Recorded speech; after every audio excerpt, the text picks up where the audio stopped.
it seems like I have been following the development of Edge of Eternity for the past 5 years. I'm sure there's a joke somewhere about this game taking an eternity to release, but I'm gonna lay off.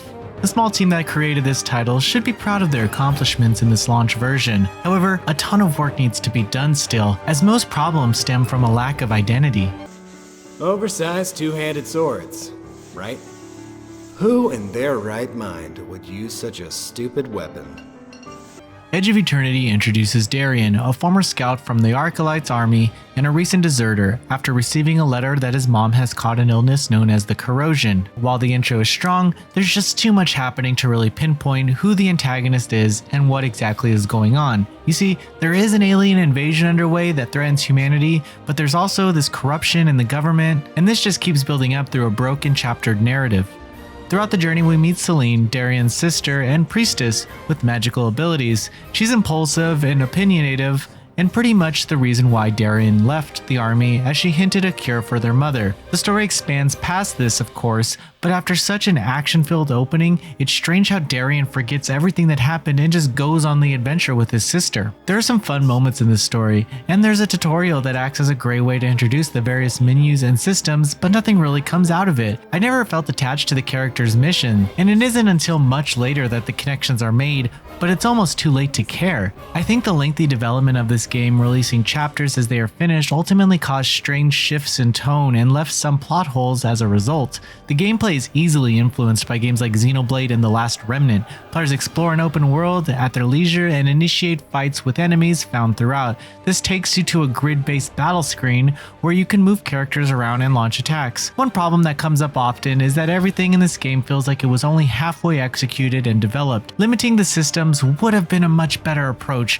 but it seems like the team tried to implement everything they love about JRPGs into one game, and it doesn't work. You have an open world with hundreds of NPCs to talk to. The towns feel somewhat lively, but I never felt incentive to explore them. I was always focused on moving from marker to marker to progress. There are chests scattered around, but the materials in the game aren't really explained until you find a mission that requires you to craft something. Oh yeah, there's a crafting system, but I barely used it unless I needed it for a side quest.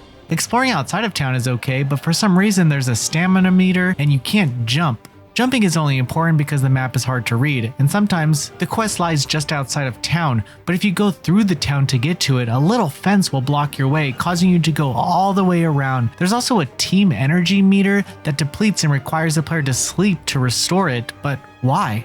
I really liked the design of the environments, but the pop-ins and overall layout caused some confusion. I honestly wouldn't have minded if something was cut to make these environments the highlight of the experience, because the animations here also take a hit. Characters look bad during cutscenes. It's less like a PS2 JRPG and more like a lack of model designs. Still, I actually didn't mind the voiced character audio and thought it was a great addition to the long-winded narrative, even on top of the strange design implementations. You also have random camera bugs and unintuitive control schemes that change whether you're playing with a keyboard and mouse or a controller. The fighting system did not need to be grid-based, as this needlessly prolonged encounters and caused normal battles against enemies to last longer than they needed to. What's worse is that there'll come a point where you need to grind levels because enemies will just begin to one-shot you. These random difficulty spikes happen without warning, but at least you can tell what the enemy's levels are above their heads. Magic is a hit or miss, especially when the attack targets a grid and requires a charging time, to which enemies usually just move out of the way. You'll be normal attacking a lot,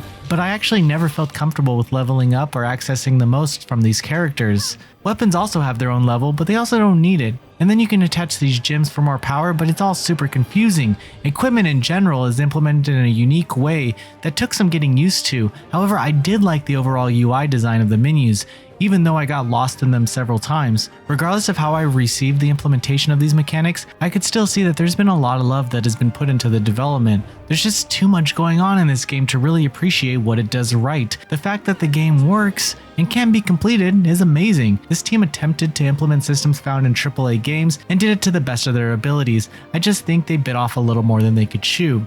Edge of Eternity is a beautiful game that is held back by the ambition of the developers. There are just too many moving parts here and nothing really seems to be fully executed. It's by no means a waste of time though, and provides hours of fantasy adventures in a new world, but it lacks focus and implementation due to the numerous features and broken narrative. Noisy Pixel is giving Edge of Eternity a 6 out of 10. Thank you for watching. Please read the full review at noisypixel.net. Noisy Pixel is run by a group of gamers who work hard to deliver news, reviews, previews, and more. Please subscribe to keep up with all our future content.